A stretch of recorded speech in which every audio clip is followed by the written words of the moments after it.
Good evening, everybody. Welcome to another episode 4 of the Black Male Studies Sessions. My name is Torrin Walker. This is a series of discussions and roundtables focused on addressing the issues affecting black men and boys. This series is sponsored by the African American Men's Historical Society. The AMHIS is a Black American men's intellectual society focused on the preservation, history, and empowerment of black men. Go to amhis.org to learn more and visit their Substack at amhis.substack.com.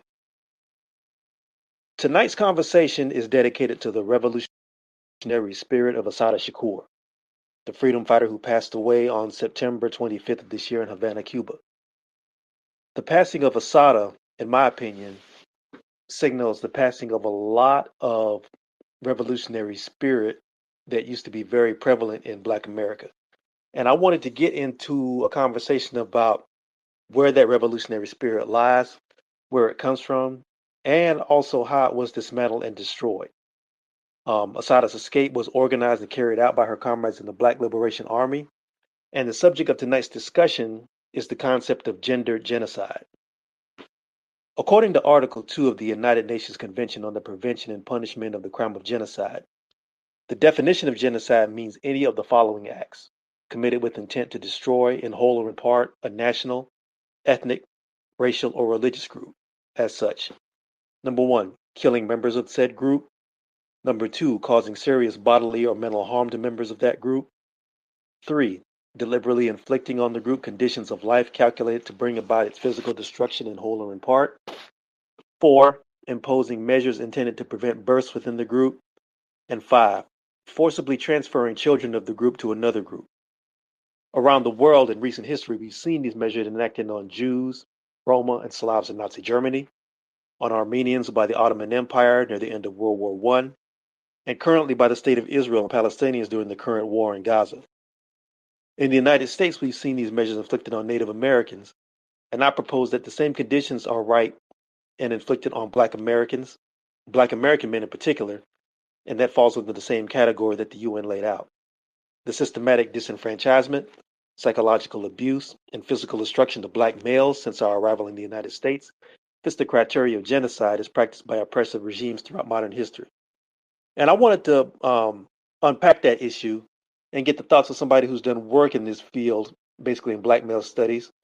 Joining me again tonight is Professor Tommy J. Curry, Ph.D., MPH, Personal Chair of Africana Philosophy and Black Male Studies, Department of Philosophy, the University of Edinburgh School of Philosophy, Psychology and Language Sciences, the editor of Black Male Studies, a series exploring the paradoxes of racially subjugated males, editor of Decolonial Philosophy and Philosophy Compass, and the author of The Man Not, Race, Class, Genre, and the Dilemmas of Black Manhood, winner of the 2018 American Book Award.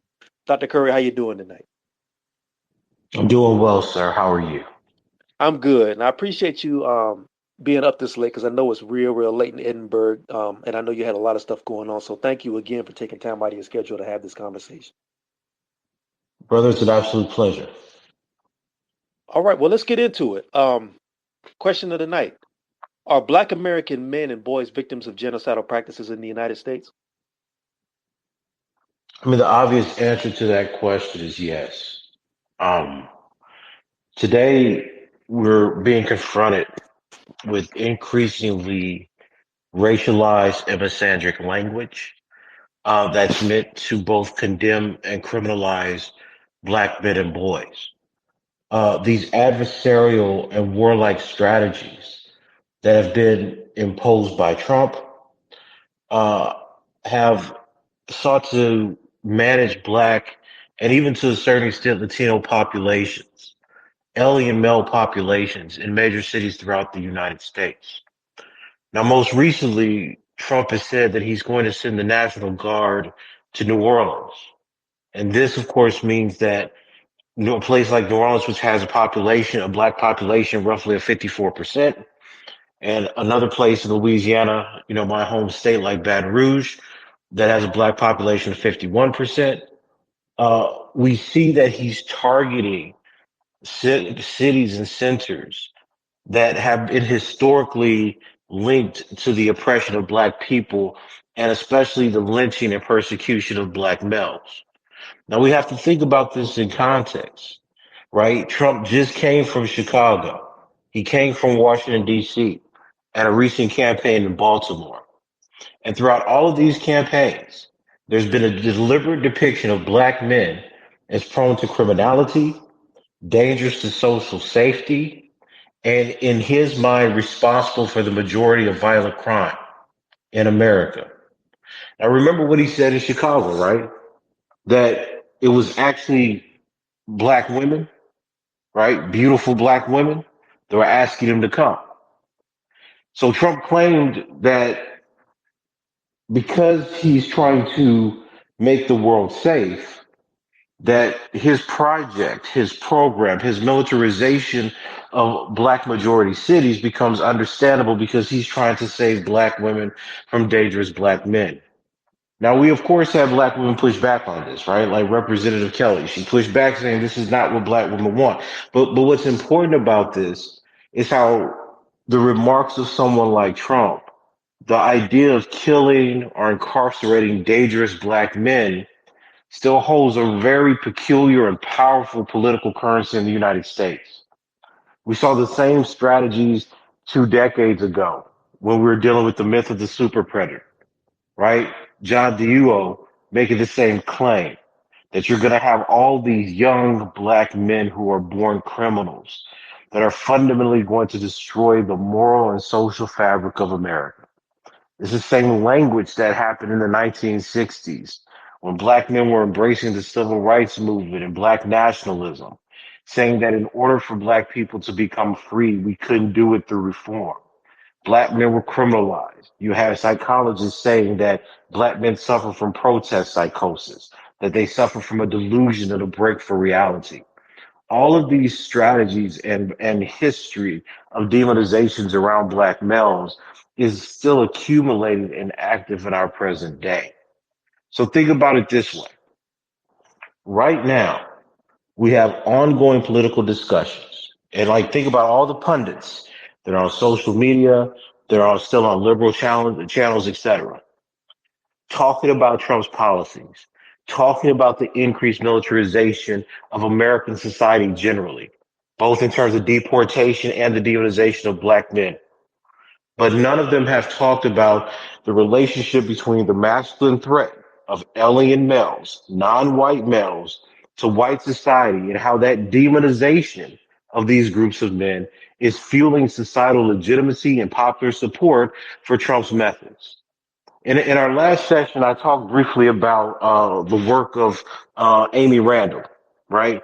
Where she said that, look, if there's a sex specific slaughter or what she called a gender specific killing of racial or ethnic males, right, of racial or ethnic male civilians, that it's a warning sign. Because when you kill those black men, if you kill those brown men or Jewish men, whatever the case may be, that is pointing to a more generalizable pattern and it is foretelling destruction and mass murder of the whole group. Now, this is how genocide scholars understand the precursors to the demonization and the overall oppression, if not elimination, of other groups. But in America, we stood by for over a decade watching black men, black American men, be slaughtered and on public news, on body cams, etc., and did nothing. So the black American population had a front row seat to the very precursor that someone like Amy Randall says indicates the overall oppression of your group. And instead of us saying, why is it that young black males are being systematically eliminated? We took a different approach. We said hands up, don't shoot. We said let's focus on black women and other sexual minorities purely on the basis of identity and not on the basis of what the demographic patterns of war and genocide teaches. Now think about this. So even when we have publicly available databases, right, like the Washington Post Fatal Force database, which tracks police shootings from 2015 to 2024 or 25. From that time period, there's been over 2,494 Black Americans shot by police. That's 2,494. And of those 2,494 black Americans shot, 2,406 were black men. So for over the last decade, 96.5% of the black people killed in the United States by police have been black males. And we didn't think that that indicates to us anything about the upcoming fascism, right, as the white liberals like to call it now, of America.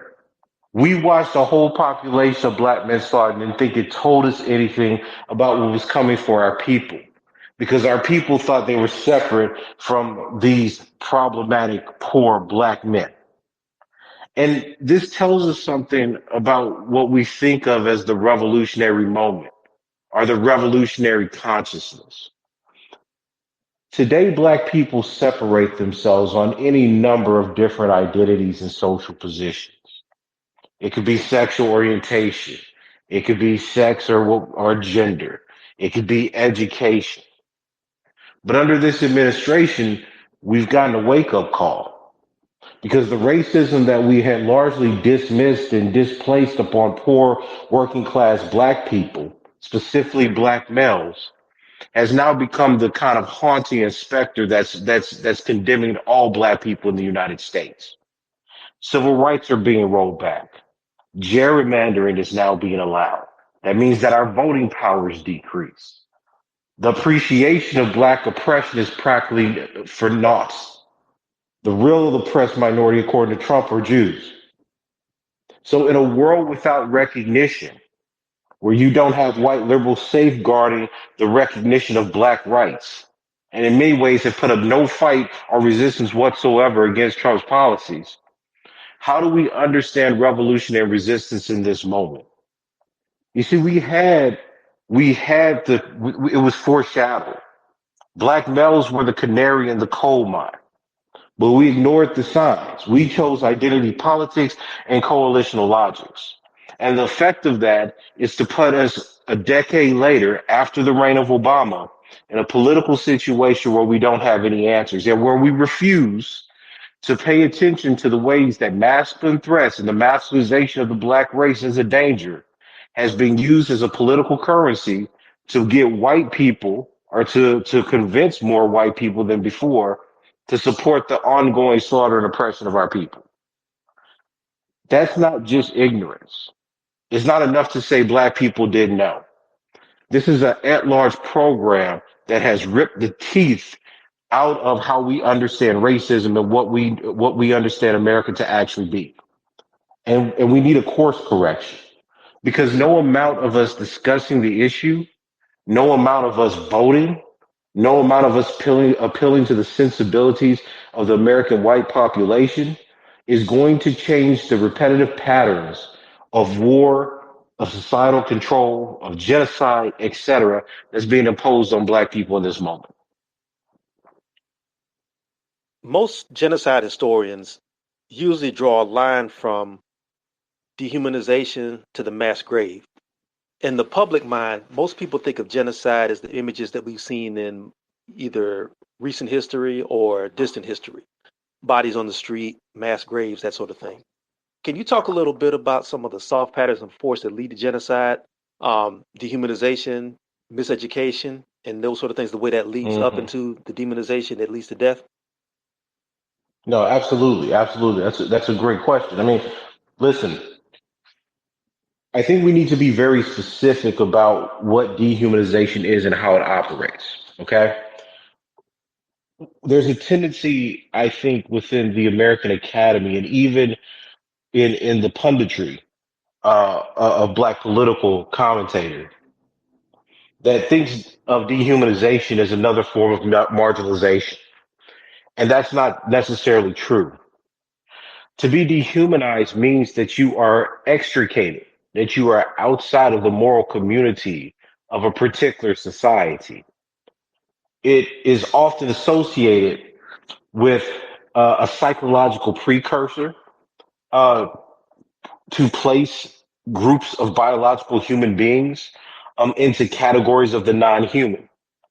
This is why within genocides, when you look at certain forms of propaganda, You see the target group, the oppressed group, represented as reptiles and vermin, pests, spreading disease and pestilence within a society.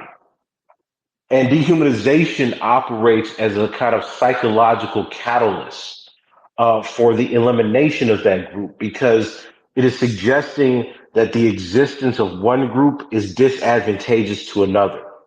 So the rhetoric that we see gaining lots of popular acceptance and currency. And when I say this, I want to be clear. There was a belief following the civil rights movement that the idea that black people were fundamentally a threat to whites became a marginal position, right? Even during the time of Obama, those positions were thought to be fringe positions of the alt-right or the Tea Party. And what we now see is those positions becoming a moderate political stance, that it is now part of the everyday discussion and discourse of the American populace. The question of whether or not black people are criminal, the question of whether or not black people are a fundamental danger, not only to white people's physical safety, but to their cultural and mental security within the nation, right? So then when you put that in context of what genocide and genocidal ideation means, you can see that there's a growing sensibility within the United States that black people are in fact disadvantageous to the growth and rule of the white population. That's immensely problematic for how we've traditionally thought about racism in the United States. Under intersectional and post civil rights ideology, we have largely understood racism as a mechanism of discrimination. Said differently, we have traditionally, for the last 40 years, I don't want to say traditionally, but for the last 30 or 40 years, we have thought about racism as a form of discrimination that is comparable to things like sexism, ageism, disability, etc. So under this kind of intersectional rubric, right, drawing from Title VII jurisprudence, we thought about these as obstacles to recognition or obstacles to equality within the workforce or the employment or education or these other sectors. Dehumanization is a completely different ballgame. It's not simply about the discrimination or the prevention. It's not simply an obstacle to equality. It is removing groups of people from the category of the human altogether, such that they would never qualify for the idea of equality. And because we've lost a very clear understanding of that, that's why we're now listening to liberals say, oh, America's becoming fascist. And we're joining that fascist bandwagon and claim. But we misunderstood that the very notions of black people being disposable, shot in the streets, having their body like Mike Brown, lay there without any kind of honorific apology or respect, those were all examples of dehumanization.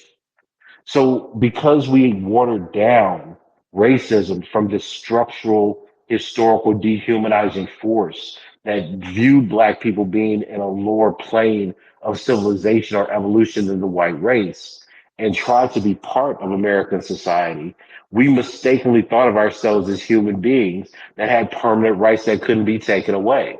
And as Derek Bell has taught us, as Huey P. Newton has taught us, as Asada has taught us, in a society that's built on anti-black racism, you're only one emotion away from losing all of your rights. As I said before, in less than a year, Trump has destroyed 30 years of black civil rights gains. Think about how precarious of a situation that is. That as black people, we have built political division. We have built identities and professions around professing that the United States is a democratic society that offers us hope and equality. And in less than a year, one president, one political party was able to destroy all the effort, all the lives, all the careers of black people that base their whole identity on that false premise that America would treat black people as equal. So dehumanization, right? And we really need to start talking more in these terms. Dehumanization is integral to how racism has been practiced throughout the West since the 20th century, the birth of the 20th century.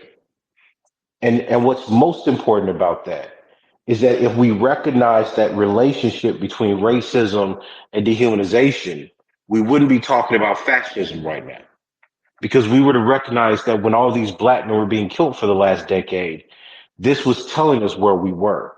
Black people have always lived under fascist regimes. Police, military, criminalization, the dissolution and suspension of rights, be it through voting or through due process, has always been a part of the Black American experience and how we live our daily lives.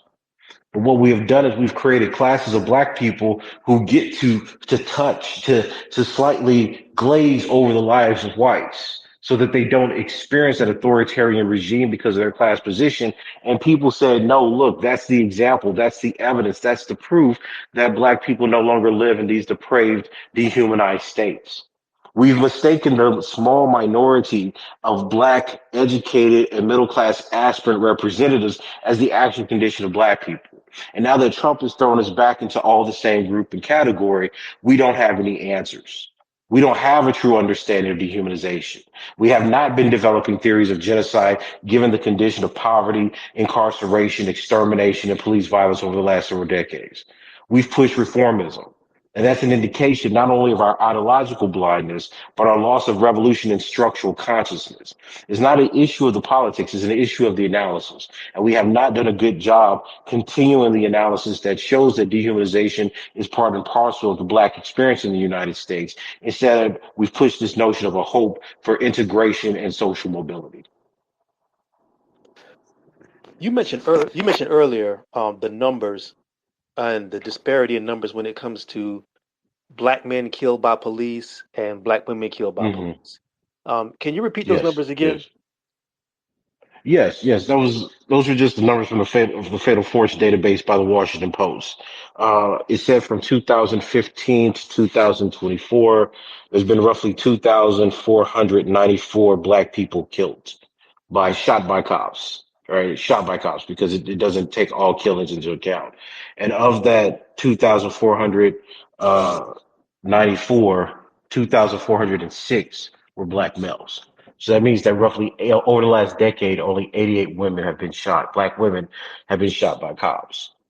And I think that disparity is important because it again gives a kind of a concrete and empirical proof of what Black male studies scholars have been talking about for the last decade, which is there is the reality of a racialized male target, that racism, specifically lethal violence, seems to gravitate and become energized by the black male target. They want to eliminate them. They see an honor in killing black males. But we haven't dealt with this disparity as a group. We've continued to try to hide the numbers, right? And I think we've seen this, just ready proof of this during BLM. And we haven't had any serious endeavor outside of black male studies to explain the targeting of black men and boys by police in carceral systems as a function of a larger program of dehumanization and genocide. So we've been utilizing the wrong ideas. We've been utilizing ideology instead of analytics and social analysis to come up with answers about a situation that we thought would never happen, right? Black liberals simply did not believe that Trump would win again and that Trump would pursue this kind of Project 2025. You can't make me believe that they thought that that was a possibility, because if they did, they should have had a much stronger candidate under the first 4 years, under Biden's 4 year administration. They should have been planning for that. But based on the hopes and the dictates, or the mandates, I should say, of a white liberal populace, black people ignored that. They were willing to sacrifice poor working class black men and boys for the elevation and suspension of a black bourgeoisie. And this is what I talk about in chapter 3 of the Man Not. We're not just dealing with, I want to we're ask this not just, because I see some parallels yeah, here. yeah, yeah. Um, some of the same things that are happening in the Black American community and have been happening, as you mentioned earlier, for decades, have a lot of historical parallels. Huey Hmm. Newton famously referred to Black Americans as almost an eternal colony in the United States, and you've made mention of Yes. that before in previous talks that we've had. And if you Hmm. look at the history of the interactions between Black men and the state, as a rule, Usually, police officers are often the first initial physical point of contact between Black American men. And Hmm. looking at the increased militarization of American policing, and also the fact that a lot of police officers that are moving into the society are coming out of the military and also coming out of Yes. not just the military, but also combat experience. Do you think the increased militarism of American policing indicates a genocidal mind state driving the system when it comes to black males? Absolutely. Absolutely. But there was a book by the scholar A.J. William Myers, right? Dr. Curry, you're breaking up a And little bit. he, Sounds like you're in this matrix a little bit. I'm sorry about that. Is this better? Can you hear me? Hello? Yes, sir. We can hear you now. Excellent, excellent. Uh, there was a book that I used to teach in my You're anti-colonialism going out class. again. I think I don't know if there's some tech difficulties going on, but you sound like you're a little bit muffled. If everybody else can hear Dr. Curry, Okay. put up a 100 just to be sure it's not something on my end.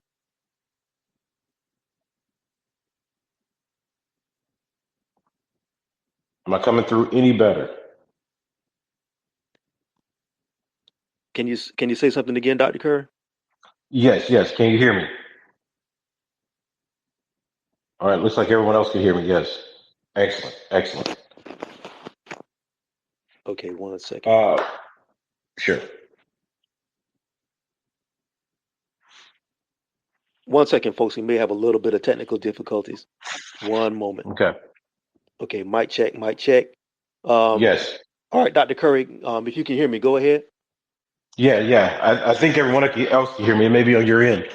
Uh, I think you're right. I think there is a genocidal mindset driving how Black Americans are increasingly being engaged in the United States. But I want to say something about what I think causes that rise. There has always been a need to control the Black population, both Black men and Black women. Now, when we talk about, for example, forced sterilization of Black women, what we often forget is the deliberate attempts by the architects of this criminalization to prevent Black women from having more Black boys, more Black males. And what's happened is that we've not allowed ourselves to understand how populations, and this is an important point, how populations are managed, controlled, and demonized within a certain geography. Internal colonization theory was popular during the 60s and 70s because it was talking about how an internal colony, how a Black population was being managed, controlled, and exploited for its labor and political presence by whites. And what we've done now is we've pretended, and it's so important to emphasize this. We have now pretended that the examples of death and condemnation that have been imposed largely on poor Black folk somehow does not affect the middle and upper class Black people. So we've then defined equality on this kind of upper strata of Black people, as if the way the white public talks about the poor Black people won't affect the upper and middle classes. And what's happened now under Trump is all of that racial animus, right? That's been boiling and settling and just not popular to say, but always there. Because this is what we're seeing is the real America. That racial animus has now found expression and public legitimacy. So this is not new. And I think the mistake that's being had in some of the commentary that I've seen on CNN is that, and MSNBC, is that they pretend that this is somehow being fueled by Trump. Trump is the expression of a white society recalibrating itself against what it takes to be internal and foreign threats based on race. So when Du Bois was saying race is the biggest problem of the 20th century, right? We thought that had passed because of the civil rights movement. Somehow Black people, and I don't know how, because I wasn't born yet, but for some reason, Black people believed that desegregation somehow meant a new world. And what's been shown to us over and over and over again is that there are white people, everyday white people in America, who are willing to participate, give up their 9 to 5 jobs to become ICE agents, to become deputized in the name of white supremacy, to support and join the National Guard or other militarized state apparatuses or agencies to control black and brown populations. And the only answer we've had to this question, to this enduring pattern and phenomena for black people is to fight each other. We're arguing with each other about who gets more recognition for being killed. That was the primary mechanism of Black Lives Matter. To discuss, well, we know that 90 some percent, 96, 97% of the black people killed are black men, but they're getting too much attention. We're not focused on why they're killing us. And it's this logic, right? These are not debates of ideology. This is debates of applicability. Why is it that black political theory? Why is it that black punditry? Why is it that black commentary have not been able to demonstrate in real time how their accounts of the world fit into what black people are experiencing? So by now we have a white population. We have college educated white people who are in schools, white men and white women who fundamentally believe that black people are more dangerous, more prone to criminality, and that the only way the white race is going to survive is if they get them under control. And what's our answer to that? What is the black intellectuals? What is the black communities? What is the black activists answer to that? Because now they don't care if you call them racist. They're about protecting their racial self-interest. You see that with the memorialization of Charlie Kirk's death. You see how they forced America. They first forced all Americans, all black people, to respect that racist martyr. So you want to talk about people's attitudes? You want to talk about differences of political opinion? What does it mean when you tell an oppressed people that they have to respect and mourn their oppressor? And that if they do not, their livelihoods will not only be destroyed, but it will be completely eliminated. That there any possibility for them to work in public institutions or state institutions will be denied. You see, this is not about our simple identity as black people. This is about how white people want to rule a world and the place they're going to dictate and mandate for black people within it. And those are two fundamentally different things. Because if you're the kind of person that thinks that the world's going to respond to your disadvantage and then recognize you and you deliver on its promises of equality, you're sorely mistaken. Because it's not just this moment. It's not just that we're failing in this moment. The issue is that it's always a possibility that at any point in time, white Americans could decide to take away all black people's rights. And we've seen that with Trump. We see that with the Supreme Court he's appointed. That at any point, white America could decide black people no longer have the rights they claimed were promised to them. And year after year, generation after generation, century after century, here we are yet again trying to explain the thing that was explained to us almost 50 years ago, right? If we don't start understanding the demographic problem, the ways that populations interact, the ways that white majority populations manage minority racialized populations, then we're going to continue to miss the picture. And right now, we've been caught with our pants down because we don't have an answer to it. Intersectionality doesn't work. We don't have coalitions. Feminism doesn't work because white women are worried about themselves, not us. Black progressivism doesn't work because there's nobody to be progressive with. So in a world where militaries, police, ICE agents, etc., are now controlling and managing populations in front of our face, and it's being called democracy, what do? Do we just endure and hope for a better world? Or do we start changing the way that we think? Do we start building different relationships with other oppressed groups around the world? These are the questions that we have to answer.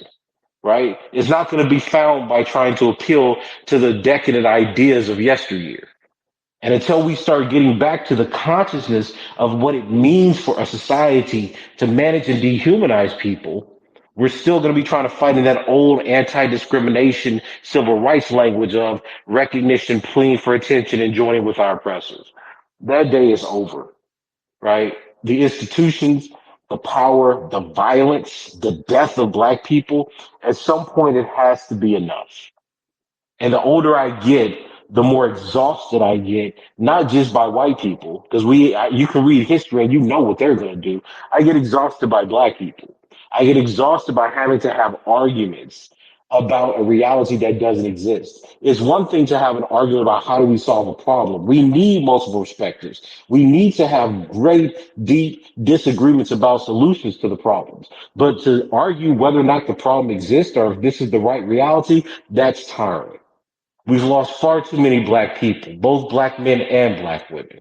We've lost too many black communities. We've lost too many black children to be surprised that for the second time, a white majority nation voted for a white supremacist that wants the white race to win at all costs. We can't keep being surprised that our oppressor is oppressing us. And that's exactly the situation that we continue to find ourselves in year after year. I want to go into something that you said earlier because, like I said before, there's definitely historical precedents to go along with this. And when it comes to black people in America, the precedent that makes more sense to me, and I'd love to get your thoughts on this, is the state of society in Germany during the Weimar Republic. Um, if you look at the history of Germany after World War One, they had been defeated. The country itself had no real sense of itself because its self image as the most dominant military on the planet was destroyed, and they started casting around for scapegoats. But before they did that, Germany went from being an empire in 1918 to becoming a republic almost overnight. There were revolutions in the streets. There were different political factions literally having street battles. There were the Reichswehr, there were the not the Reichswehr, but the Free Corps, which were the far right fighting the German Mm-hmm. communists. And also at the time, and in the midst of all that was going on, you had this decadent culture. Um, some people might remember this from, if you haven't seen it, the movie Cabaret, even though it was based on the books of Christopher Isherwood, talks about that, how there was like a lot of, let's just say, alternative lifestyles going on in Germany at that time, to the point where it was so freewheeling that it created a reaction that the far Mm-hmm. right could push back against, and in the form of, first with the far right independent militaries coming in, basically private militaries, and then eventually with Hitler. But while Yeah, that with was going Nazis, yeah. on, yes, but while that was going on, there was all this tension and turmoil going on within the Weimar Republic, because the Weimar Republic government was basically sort of like a loose confederation of different political groups that could not get together. They would fight with each other, and they would not even try to create a strong coalition government that could really govern the country. Coupled Mm-hmm. with economic chaos that happened during the Depression, was left the door open for Adolf Hitler. And the reason I'm bringing that up is because what happened in Germany was that people who may have had small amounts of anti-Semitism that never acted on it, the minute that Germany became under the control of the Third Reich and under Nazi Germany, people who were neighbors with each other immediately began to turn on each other. Germans Yes. who considered themselves ethnic Germans began to turn on their Jewish neighbors who they'd known for decades. Mm-hmm. But the thing that's amazing about that, if you listen to histories and um, historical documents from that time when people give their testimony, a lot of people who were Jewish wanted to pretend like what was happening did not happen, or they thought it was some Yes. sort of like temporary psychosis that the country would wake up from, and they would laugh Hitler out of office. And obviously, we know history proves that that didn't happen. And I feel Uh-huh. like some of those same things are happening in some of the circles you mentioned, the black academic circles, a lot of the black upper class circles, and some of the black middle class circles. They're literally, sometimes the way they speak, they act like Trump is something that came out of a burning hole in the ground and brought all this misery and hatred with him and everything, without talking about the fact that what we're seeing right now parallels what happened in Germany.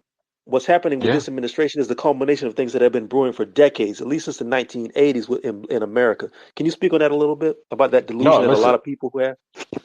Look, I mean, I completely agree with you, right? I completely agree with you. And this is why I said dehumanization is such a powerful psychological catalyst for both creating in and out groups, but for demonizing and eliminating people who you've been in proximity to for decades, if not centuries, right? Like what you have in America right now is the utilization of racism as a political mechanism by which white people can explain the falling of an empire.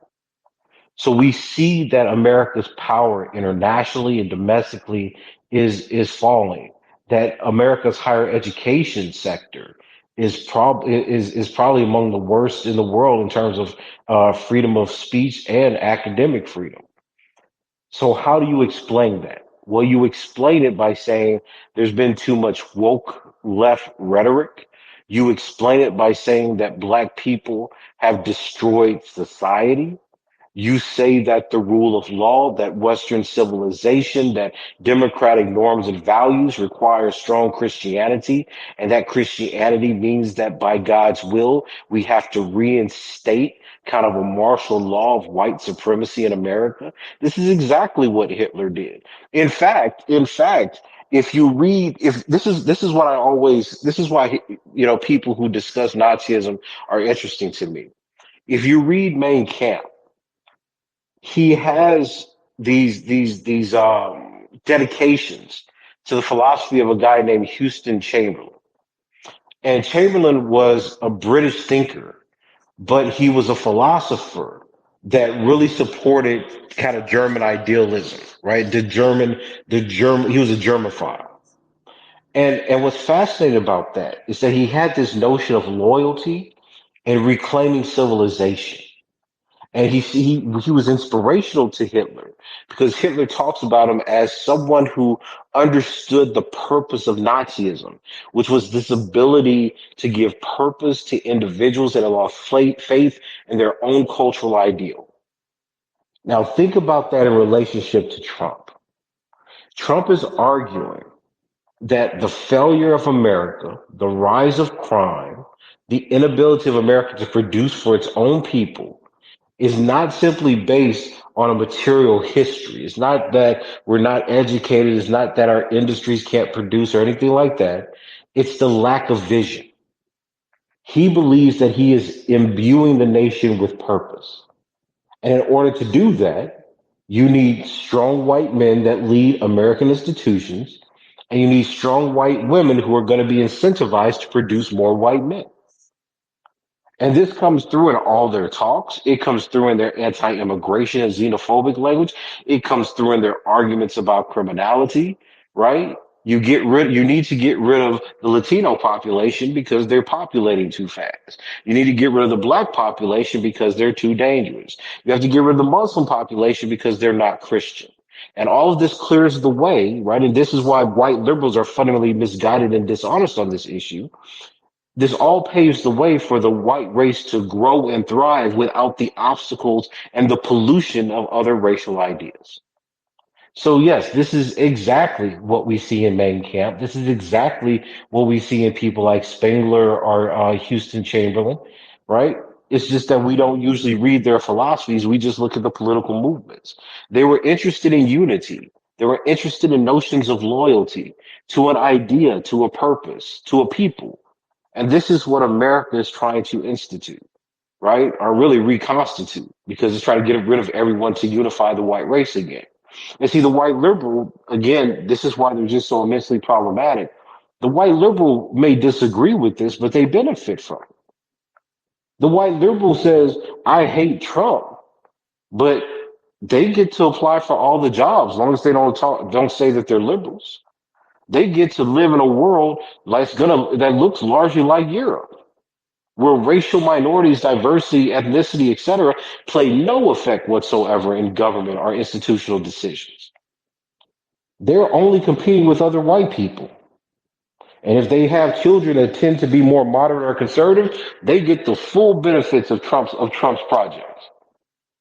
And what do black people do? We can say there's a rise of fascism. It's not fascism if everybody believes it. It's not fascism if all white people benefit from it. It's not fascism in 20 years. It's societal order, stability, and freedom. You see, the problem is that we've been lured into the idea of making moral condemnations about groups of people based on a set of freedoms that black people never had. Black academics never had true academic freedom because if you speak too radical, if you don't stay in your place, you wouldn't get a job. This has been the censorship of black academics has been written about for decades, right? Going back even to the early 1900s. E. Franklin Frazier, when he wrote Race Prejudice, had to flee because he told the truth about racism, which ironically was about how racism was targeting black men for lynchings throughout America. So now white people feel that they can't say, white liberals feel they can't say what they want. Oh, this is a crisis in the values and the constitutional rights of America. It wasn't fascism when black people experienced it, but it's fascism when you experience it. So then what does that tell us? Well, that means that in 20 years, when white people have now become more moderate or more conservative overall because they have a fundamental belief in their racial interests against black and brown populations, well, then they won't see this as fascism at all. They'll see this as freedom and opportunity for their people. Fascism for white people is just a matter of perspective.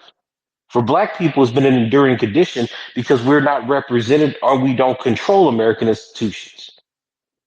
And that's the problem. The problem is we have failed to recognize that what we thought of as equality was nothing more than a facade. And we've demonized, this is the crazy part. We've demonized the black people that have told us that. And it's just it isn't about me, but this is about people like Derek Bell. This is about people like Harold Cruz. This is about people like E. Franklin Frazier, right? The older Du Bois. This is why nobody reads the last two or three books of Du Bois. This is the last essay on blackism by Ralph Bunche. Black people, specifically black men, have said that what you think of as progress is illusory. That what you think of as democracy is simply the permission of a group of people to manage you and not kill you explicitly. And when they get that lust, this is what A.J. William Myers said in Destructive Impulses. When they get the lust to kill you, they'll do it in a group to release social pressures and still claim that it's on the basis of order and freedom. So every white person in the community of whiteness becomes deputized, and we see this with ICE now, right? Becomes deputized to protect the white Republican community. And what are we told to do? We do like Amanda Seals and debate black conservatives. That proves something. Black conservatives don't control any of the mechanisms of power in the society. What difference does it make if you win an argument against them? What difference does it make if you perform liberal woke radicality or black feminist politics or whatever you want to call it? It makes no difference because you have no power. And this is what Stokely Carmichael was talking about. He was interested in racism as an expression of power and policy. He wanted to understand how the wishes and aspirations of the white population became laws, policies, and statutes to rule black people. How their aspirations in their mind became reality. And now we talk about this as if, well, every white person can change. It doesn't matter if they're good white people. It doesn't matter if they're bad white people. What matters is that white people have the power to dictate the future and the condition of black people. They're the ones that determine what our lives are worth and what our deaths are going to represent. And in this era of Trump, where he's bringing the National Guard to all these black cities and controlling black populations under the rubric of decreasing crime, we need to worry about how our people survive under that kind of political threat. I want to take a quick moment just to give a shout out to the sponsors of the show. Thank you everybody for coming through to listen. This series is sponsored by the African American Men's Historical Society. AMHIS is a Black American men's intellectual society focused on the preservation, history, and empowerment of Black men. Go to amhis.org to learn more and visit their Substack at amhis.substack.com. I want to turn the conversation back into the channel that we started with because I think this is very important. If you look at the history of warfare, there are two ways that most governments conduct warfare. The first is the psychological process, the second is the physical process. And one of the most common ways to subdue a population is to first break down their will to fight The second is to get rid of the outgroup combat ready age males. We see that, like I said Hmm. earlier, happening in Palestine. We've seen this happen when Germany would, Nazi Germany would occupy countries during World War II. This is something that we see repeating over when we talk about genocide and when we talk about the removal of populations and the extermination of populations. The difference in Black America is that even when that was going on, there was an intellectual core in those countries that would recognize what was going on, whether it was Polish intellectuals who had to be eliminated by the Germans and the Soviets, whether it was Czechoslovak, whether it was Czech intellectuals, whether it was even French intellectuals who some went into the resistance to Hmm. take up arms. You touched on this during this conversation, but I'd love to get more explicit with you about this. What is it about Black intellectuals that's holding Black intellectuals black from recognizing this pattern in Black America with Black men? I mean, I think it's the liberalism and the feminism, right? Black Americans, specifically Black academics, tend towards an integrationist and reformist position. So anytime you had African centered theorists, you had Black nationalists, and now you have Black male studies scholars pointing this out, there's a resistance to it because the cost of the analysis is far too great, right? I talk about this in chapter 3 of the book. Elaine Brown, a lot of people talk about Elaine Brown's book, The Taste of Power. They don't know she wrote a second book called The Condemnation of Little B. And in that book, she talks about how the new racism exists both with white supremacy and black bourgeois, middle class aspirant peoples, criminalizing poor black men by a white supremacist system. And she says that this operates both in terms of government and in terms of academia because they see a stake in demonizing poor black males and crime, right, as a way to separate themselves from it and participate in white institutions under the guise of progressive politics. So when you ask the question, why is that the case? Because that's the version of equality that was made available to black people after the civil rights movement. It wasn't equality for all people. It was equality for a certain sect of black people. And that sect was overwhelmingly educated within elite institutions, overwhelmingly liberal, and overwhelmingly feminist, which is why before you got Trump, version two, all the commentary that was on liberal channels or the leftist channels, I don't really think they're left, but not non-right channels like MSNBC, et cetera, were basically liberal feminists making arguments about the push for women's rights, about multiple identities, and it was a way for them to detract from the much needed analysis about blackness and racism. They're reformists, so that's what appealed to them. And that's why you don't get these arguments about black men being targeted. Listen, the arguments that black male studies scholars are making about black male targets are black men who are civilian age targeted by lethal extermination isn't new. We've known this is as a mechanism of history and low-level conflicts. Social dominance theory predicts this. The late Jim Sedanius wrote about this in 1999 as a subordinate male target hypothesis. Black nationalists talked about this. You found this in George Jackson's Soledad Brother, and you actually found there was an essay in Joyce Ladner's The Death of White Sociology that talks about the implicit nature of the black male target within black nationalism. So these are well established intellectual traditions that make these arguments. The problem is that we have a liberal gender politics that takes itself to be hegemonic and all knowing that refuses empirical and historical evidence for political expediency.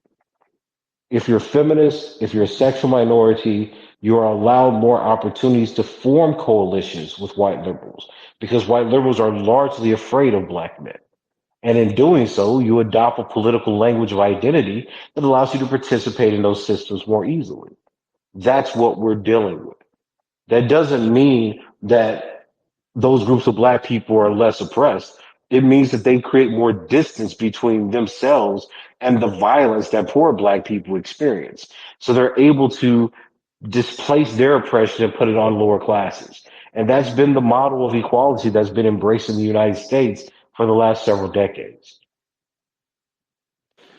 All right, I want to bring something in.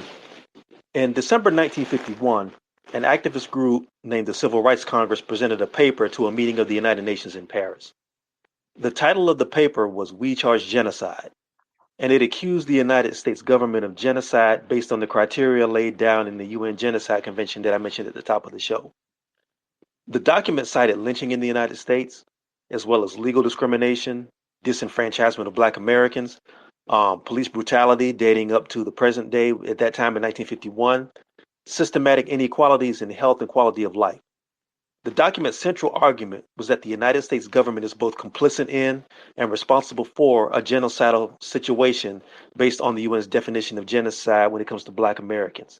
And I'm going to ask this question again. Why haven't Black politicians and academics engaged with and explored the idea that Black men and boys in America may be subjected to genocidal politics when there's already a precedent laid out for them to follow that course? Yeah. It doesn't benefit them, and it's not politically expedient, right?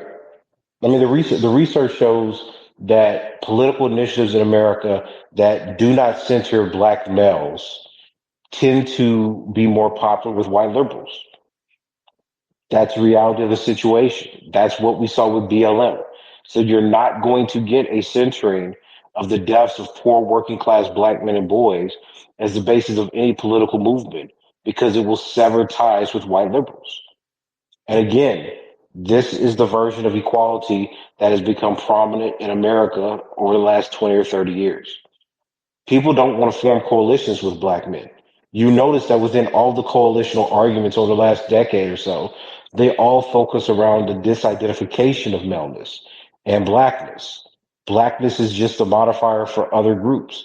So we can link up with trans groups, we can link up with queer groups, we can link up with female groups, as long as they have white representatives that dictate and control resources. You don't find that for black men. There's no liberal white group that's going to finance solving the problems of black males.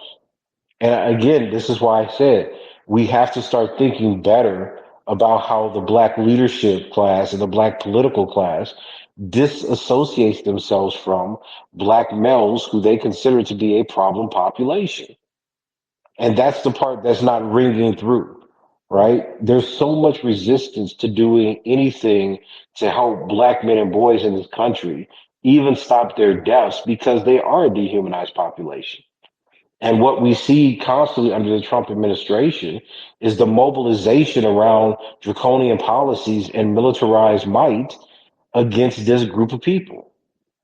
So unless we're going to get new politicians, unless we're going to re-socialize community activists and groups, unless we're going to start pushing back against the disenfranchisement of black locales that are going to start focusing on death and the ways that black men and boys criminality and danger have been utilized by white supremacists, then it's not going to end.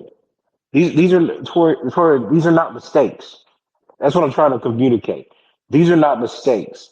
Black academics and black politicians are not focusing on these group of people because white liberals have made it very clear that policies that empower black men will appear to be nationalistic and they will try to empower groups of people that have largely led mass movements against white liberal establishments and institutions. That's never going to fly. Black men are the least assimilated group into white institutions and society in America. The least. So you're not going to have those groups of people given any kind of positions or platforms to attack America because historically, from Martin Luther King to Malcolm X to the Deacons of Defense to the Black Panther Party to the Black Communist Movement in the 30s to Woodbey, et cetera, those are all black men, right? And America remembers that. So we can talk about all this supposed radicality of every other group, right? We can live in la la land, but when wars are fought, they were fought on the lives and deaths of men.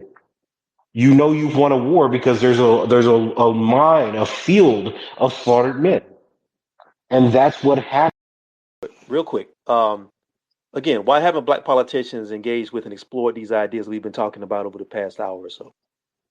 Yeah, is listen, is because of self interest, right?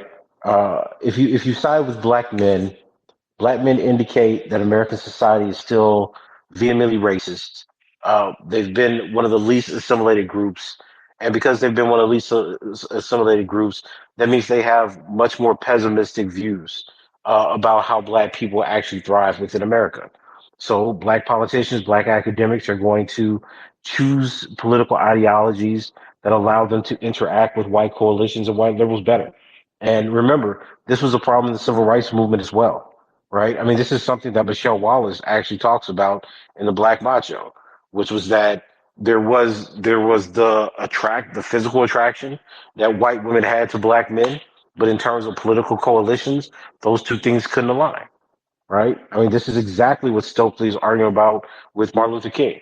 So we have this real problem. Black intellectuals and politicians are pushing on their own self-interest because they're trying to build coalitions and really utilize the power and money of white liberals to get their agendas passed.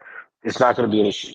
Black men, Black boys are never going to be centered in a liberal democratic political platform. It is just historically rejected them. All right. Got a couple more questions, and then we'll open it up for a Q&A real quick. So if you have questions for Dr. Curry, put your hand up so I can see you. I'm going to try to get you in as quick as we can. I'm just going to have maybe two or three people ask questions. So if you have questions about what we're talking about, now is the time to send your questions so we can run through it. While we're waiting for people to put their hands up, I want to ask you this. Do Black Americans need to shift how we view ourselves politically? And if so, what does that look like? Yeah, I mean, we definitely need to shift how we view ourselves politically. We need to think more seriously and more carefully about who we form coalitions with. Um, I don't think coalitions are possible under a Trump administration. I don't think that we have white support, and we certainly don't have white liberal support because they're not going to risk their careers and livelihood to save Black people. So Black people are yet again starting at ground zero in many ways. We have to start thinking about how we're going to seize political power. We're going to have to see whether or not we can start controlling locales in southern states where we outnumber white people. Right? I mean, the whole configuration of how we have to think about politics and the accumulation of power has to change. And remember, and this is the other part that we haven't discussed. There are Black people who are not going to want to risk that. Just like there weren't Black people that wanted to join the civil rights movement because they thought it was dangerous, you're going to find the same thing here, right? So there's not going to be a solidified program that all Black people are going to endorse, be they on the right or on the left. And we have to start factoring that into our analysis. We have to start really, dealing with the fact that there are going to be some Black people that fundamentally believe either A, Trump is right, or B, there may be Black groups of Black people, be they women or other sexual minorities that don't want to form coalitions with Black men, and vice versa. We need to start dealing with these very real issues in our community so that we can understand what our political options are. We got to stop living in la la land where we just pray for hope and say that we can meet. There are fundamental differences in the political aspirations and the versions of society that different Black people want to realize. And some of those are incompatible. And we need to get that out in the open. And we need to form with people that agree with this and not people that are going to try to utilize or utilize the money and prestige of white people, be they on the right or left, to doom their own people. It's a tiring exercise that we keep doing to each other that I don't understand why. All right. Now I'm going to open the floor for a brief Q&A.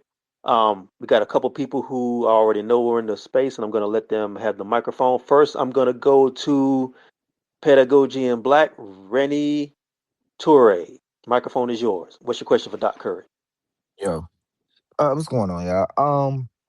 In Robert Allen's text, one of the things he's very clear on is that black nationalism arises, particularly when crisis arises, Mhm. and this is due in part because assimilation is now known to be a delusion. So as crises form, black nationalism forms along with it. Mhm. Um, with that, I was thinking about 2017 and when you were attacked by the alt right. And in Yes. conjunction to that, you were put on a professor's watch list, Hmm. specifically Charlie Kirk's site. You were one of the Yep. first professors that I witnessed that happen to.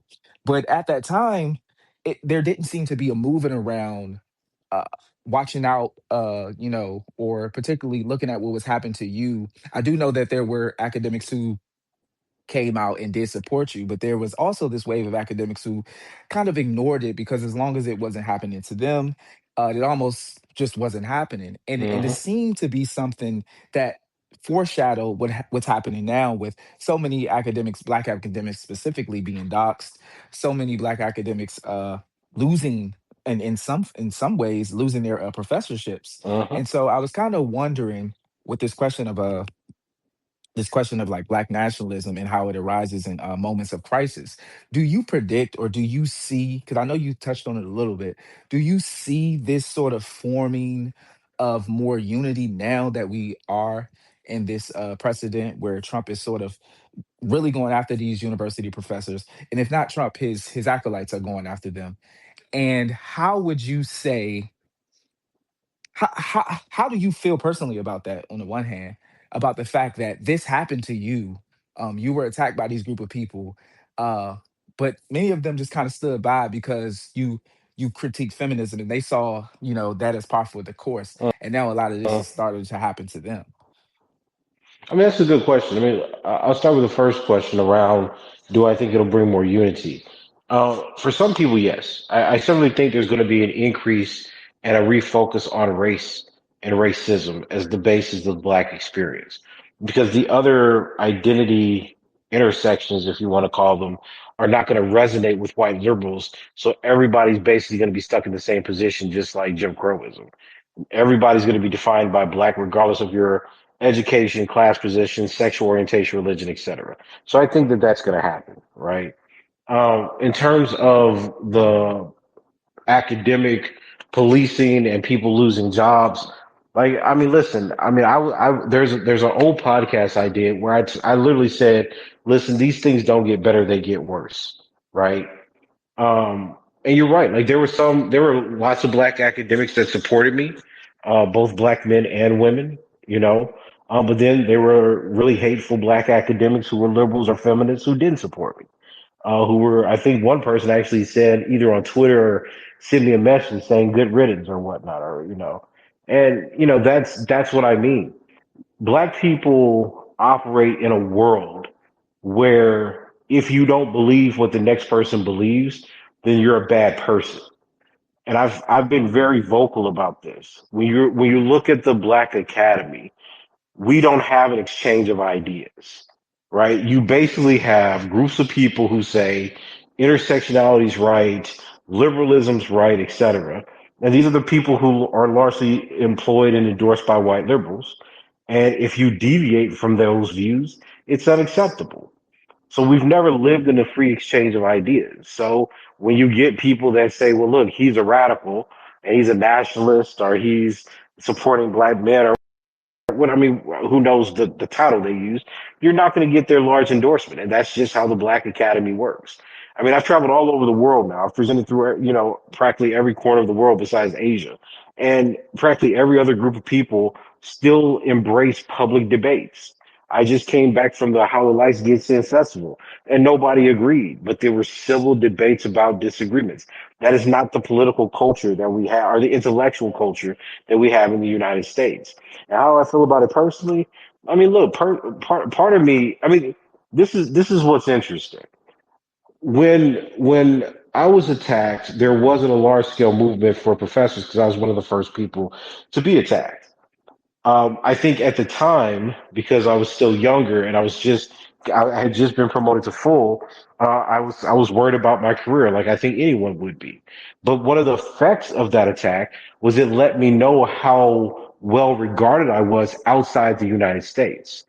Like the year that I left, I had like 7 or 8 on campuses, and I got the University of Edinburgh offered me the position first. So for me, it was a question of do I go and speak to this new international audience who seems to really value what I have to say and is giving me a platform to do so? Or do I keep negotiating with white liberals, black liberal feminists, and progressives who don't really like critical race theory, like the real lessons of critical race theory, and the kind of political pessimism that I write about? We chose to go towards the international route, and yeah. I mean, how do I feel? Part of me feels like I told you so, but it's tragic, right? It's tragic because you have groups of black academics who refuse to do real analysis and they're guided by ideology. And when that ideology fails, all their only response is to attack more black people. And that's one of my criticisms of the academy, of Black Academy. Very few black academics attack white people, right? Very few. You don't see black academics calling out the names of white racists in fields, or even now under Trump, you don't see black people really posting that much about Trump or writing about him. So we have this culture that says, well, we'll make criticisms usually against each other, but not white people, because we depend on white people for our careers, for their approval to get into departments. And that's just not a culture that I wanted to embrace. So yeah, I think there's going to be a lot of repression. There's going to be a lot of black people that lose their jobs or don't get hired under Trump's regime and possibly the one after it. But that's the price that we pay. I mean, if we want to stay in America, if we want to push a kind of professionalism that depends on white acceptance, that's the price for admission. We have to decide whether or not if we're willing to pay the cost of it or deal with the cost of it. All right, thank you for your question. Let's go to 8BZ, philosopher King Myron. What's good, brother? What's your question? Hey, can y'all hear me? Yes, sir, loud and clear. Okay. I just wanted to ask more of a general question of Dr. Curry's perception. So, being that the topic is gender genocide, and there's one major author in the history of counterinsurgency named David Galula, and he talks about victory in a counterinsurgency being the masses of a population of the target group to convince them as a mass that their male class that's posing a threat to white institutions is basically disposable.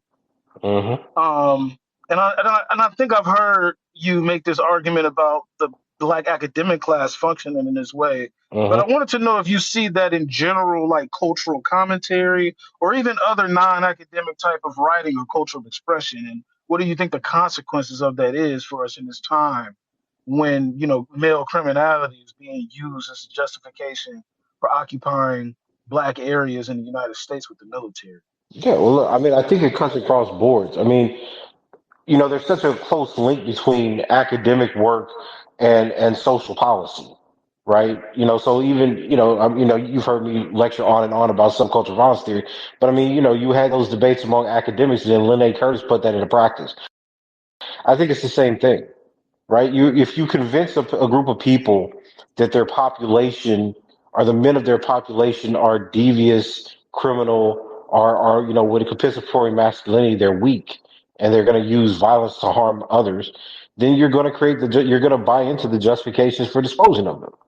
And this is what really upsets me. Like, when it seems no matter how many articles I write or other black male study scholars write about this issue and about the historic participation in gender theory or feminism in this issue, which is the manufactured consent around the pathology of black men, right? Because if you buy into compensatory masculinity, you think black men use violence to reclaim manhood. So you think they harm women, they harm children, they harm sexual minorities in their own communities to build up manhood.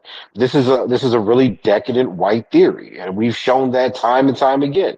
They don't want to address it, right? So you don't that's what I'm saying, that the intellectual culture that we have here in the United States does not permit black people to be free thinkers. So you can't identify a problem with a movement and say, let's discuss that problem and deal with it. Because if you say, here's the problem with an idea like black feminism theory of compensatory masculinity, then you're said that you're immoral. So what ends up happening is you're identifying a phenomena You're identifying for how certain political or intellectual discourses, you know, are complicit in or perpetuate the phenomenon of making black men disposable. And then when you point that out, you're the one that said you're the bad person for showing how these movements or these discourses operate, right?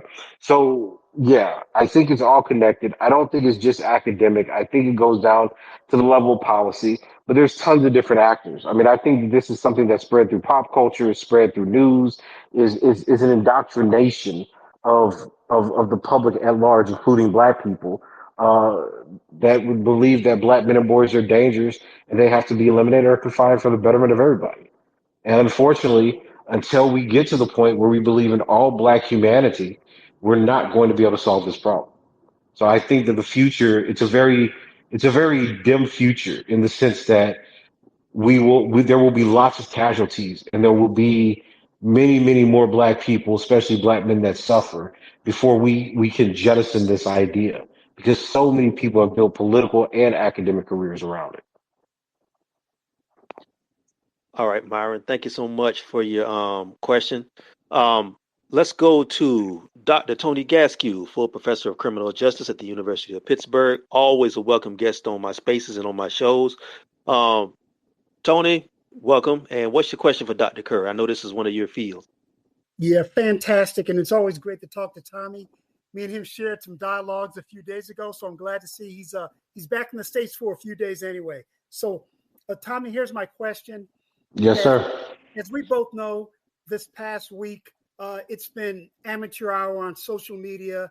Speaking of Assata Shakur and the Black Liberation Army, most people have no idea the basis or context of the Black Liberation Army, but we both know for probably 15 years, if we want to say that they were completely neutralized, but they weren't. But for about 15 years, the Black Liberation Army continued to publish hundreds of articles basically stating that the Black American diaspora must arm itself, that at some point in time that white liberals would turn on them and the country would literally turn on the Black American diaspora. And we both know, again, Tommy, through CIA operations, Chaos, Merrimack Resistance, Cactus, where they were sharing information with the FBI, the Black Liberation Army, and of course, I never want to forget the impact that second wave feminism had on eliminating specifically Black armed resistance. Of course, the CIA options in and does a study on what would make a successful counterinsurgency operation in the U.S. And the first thing they came up with was pacification. And so my question is it too late for the Black American diaspora? And just to add in, as the 1973, there was a larger percentage of Black Americans that own guns than in 2025. If that's not one of the most incredible pieces of data that we never talk about. Yeah. So 50 years ago, a larger percentage of Black Americans owned guns to protect themselves than we do today. My question again is it too late for the Black American diaspora, or do we simply get what we deserve? Wow, that's deep, Tony. I mean, look, I mean, for those of you who don't know, one of the arguments or one of the issues that I was attacked for by the alt right is I said that black people have a constitutional right to defend themselves. Because I support the idea that black people should not be slaughtered in streets as if they're animals or vermin without resistance, right? So given that, you kind of know where I stand, Tony. I mean, I think that armed protection, armed self-defense. I wrote an article about preemptive self-defense following the work of Robert F. Williams. I think that's necessary, especially in these times where you have white citizens just shooting black people. Um, is it too late? I don't know. I mean, I'll be honest, I don't know. Like, I see, I see so much intracultural, intraracial violence of black people attacking each other. And this is even in a world where black people are told that as a group, they don't have any rights compared to white people anymore. And we still choose to attack each other. So I don't know. if black people and the black American diaspora will come together around racial oppression again. It seems likely, given how we know that nationalism and ethnic identity and racial ethnic identity operate, but who knows? I don't know if I want to say that black Americans get what they deserve because as frustrated as I am with my own people, I don't believe that the extermination of our people is is something that we can sit idly by and accept. Right. This is one of the reasons I'm not an Afro pessimist. I just fundamentally disagree with the notion that the status of black people as slaves is a permanent and unchanging one. I believe that racism is permanent, but that doesn't mean that black people can only relate to that permanence in one way. So I think we will have people that fight. I think we will have people, and I think this is important. We will have black men that rise up yet again to defend their people. Whether or not we win that battle, I think that's a completely different question. So yeah, I wouldn't take the view that we get what we deserve, but I think that it's an uphill battle. And I think that because we have such a provincial attitude, what I mean by that is we see the Black American experience as cut off and separate from the lessons of history.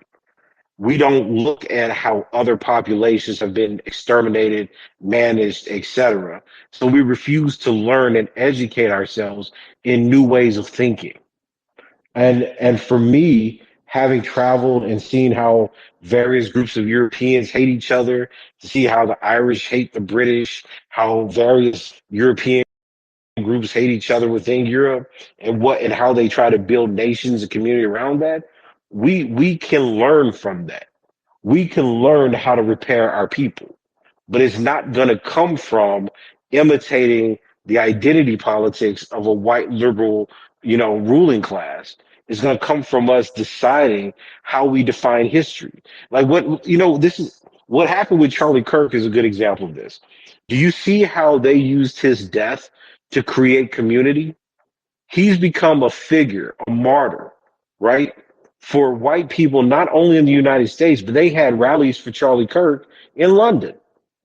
And nobody even talked about Charlie Kirk. Like the whole focus was on Brexit and Johnson. Charlie Kirk was not a popular figure, but the image resonated with the white supremacists even across the Atlantic. Now you think about that. When we had all these black men and boys being killed by cops that represented symbols of the oppression that our people have historically fought against, we had groups of black liberals and black feminists saying we shouldn't focus on them. You see, this is the difference. When white people die, it becomes a way to rewrite history. They use it to reinvent themselves and create more energy for their projects. When black men and boys die, we disown them. We create reasons we shouldn't march for them. Hell, we'll go on white liberal stations and say, even though 97% of the black people being shot by cops are men, we should focus on these other people, black women or black sexual minorities, because we said so. Because we don't think they're getting enough attention. You see, we'll fight amongst ourselves for the smallest ideas of white recognition, like death. But when white people die, they make everyone kneel to their martyrs. That's the problem.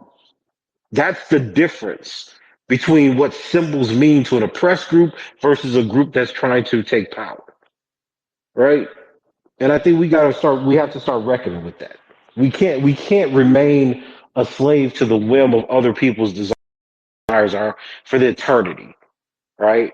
And that's why I think that in the wrong hands, these kind of political ideas like Afro pessimism or even liberalism and feminism, they lead us to dead ends. Right? The issue isn't a politics. The issue is a seed of analysis that provides different ways for us to approach a problem.